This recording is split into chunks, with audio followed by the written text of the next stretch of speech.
Sofia Jaramillo. I'm the senior staff attorney for Civic Space at Robert F. Kennedy Human Rights.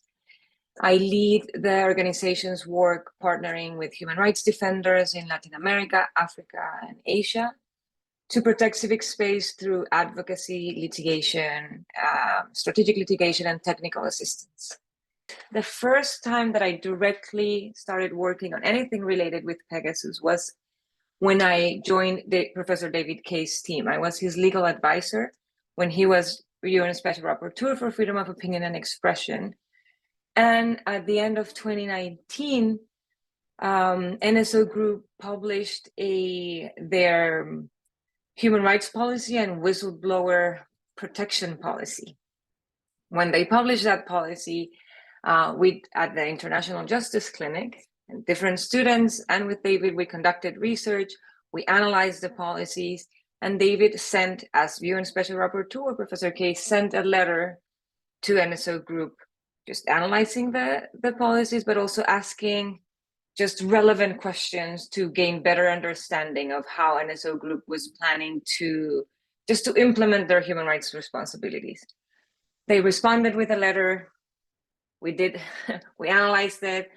We analyzed it just based on international human rights standards and wrote back another letter, just saying that the articulation of their commitment with the UN guiding principles in business and human rights basically did not ensure the protection and the remedy for those who were unlawfully being surveilled or targeted by these technologies.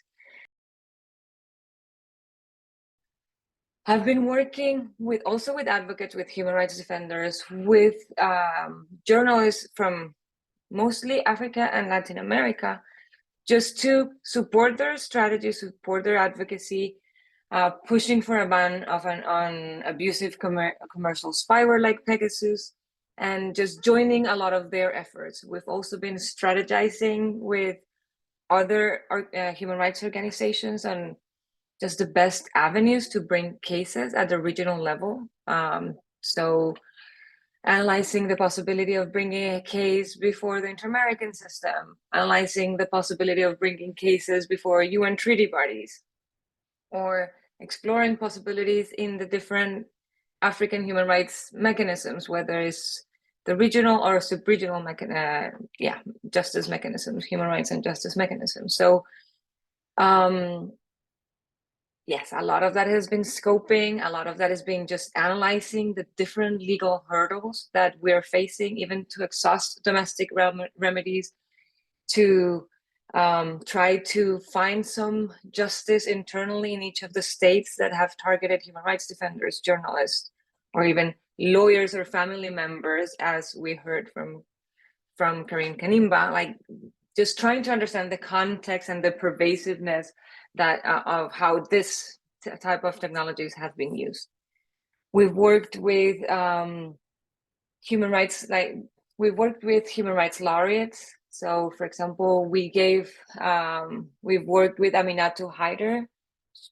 She's a Sahrawi human rights defender. She was infected in, I think, first, like the traces of targeting date back to September 2018. We've worked close with her and with her team and different organizations supporting her, just trying to also find ways in which we can support them, like just doing different advocacy strategies.